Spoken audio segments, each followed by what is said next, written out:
नमस्कार मित्रांनो, स्वागत आहे तुमचं. आज भोक्कम आंग्रेवाडी या ठिकाणी ओपनचं असं भव्य दिव्य मैदान होत आहे आणि त्या मैदानामध्ये महाराष्ट्रातील तमाम ओपनचे जे नंदी आहेत पुणे जिल्ह्यामधील त्या ठिकाणी उद्या म्हणजे आज पळताना दिसतील.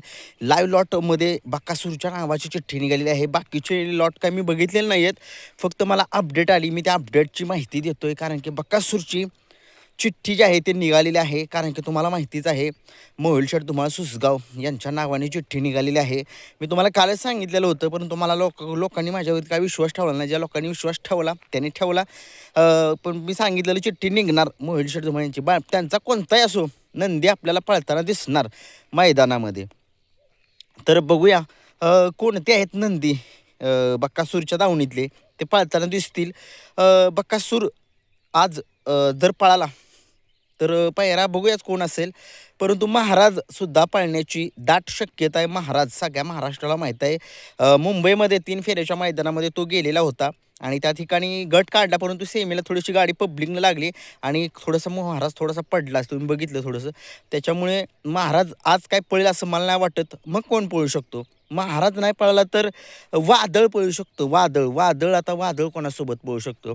वादळ आपल्याला साम्राज्यासोबत दिसू शकेल, कारण की तुम्हाला माहितीच आहे पैरे मिळणे खूप अवघड आहे.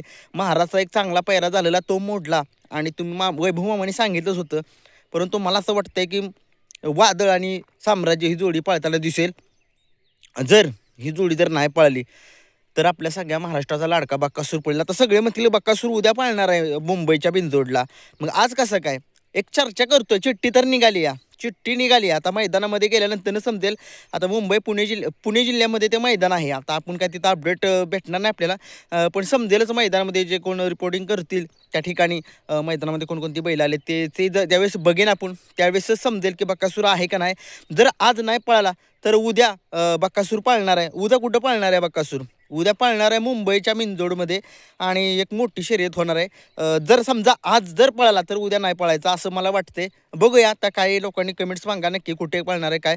परंतु आज जर बकासूर पळाला तर कोणत्या गटामध्ये आपल्याला पळण्याची दाट शक्यता आहे? चिठ्ठी निघालेली आहे ती मी तुम्हाला सांगण्याचा प्रयत्न करतोय. गट क्रमांक 9 मध्ये तास क्रमांक 6 मध्ये गाडी पब्लिकनं लागलेली आहे. गट क्रमांक 9 मध्ये बकासूरच्या नावाची चिठ्ठी निघालेली आहे, मोहिल शेठ धुमाळ यांच्या नावाची. आणि महाराज नाही पळणार. मला मी सांगतो तुम्हाला, महाराज त्या दिवशी पडलाय सुट्टी म्हणजे ज्यावेळेस पब्लिक लागली थोडासा खाली असा सुटताना असा थोडासा पडल्यागत झालेला दिसला. त्याच्यामुळे तो नाही पळायचा असं मला वाटतंय.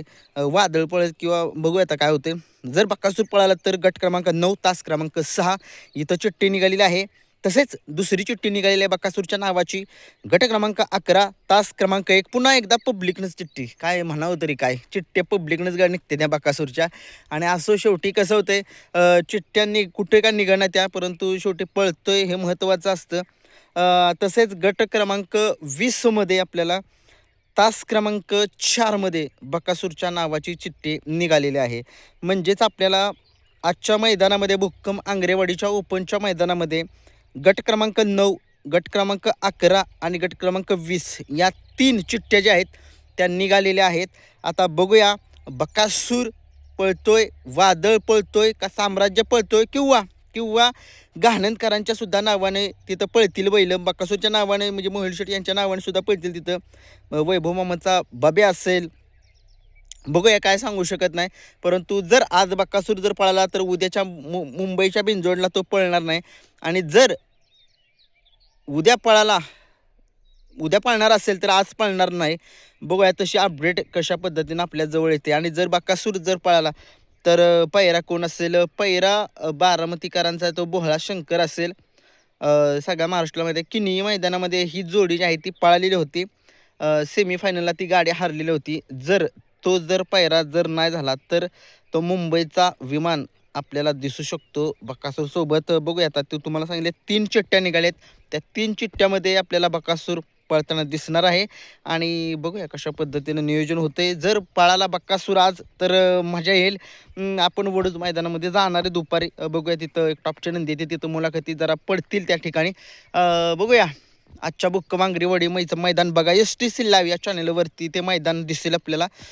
चांगला प्रतिसाद मिळेल आज, कारण की महाराज नाही पळणार असं मला तरी वाटतंय. वादळ, साम्राज्य, बबन शेठ किंवा बकासूर या चौघांच्या पैकीच आपल्याला पळताना दिसणार आहे. व्हिडिओ आवडला लाईक शेअर सबस्क्राईब करा. धन्यवाद.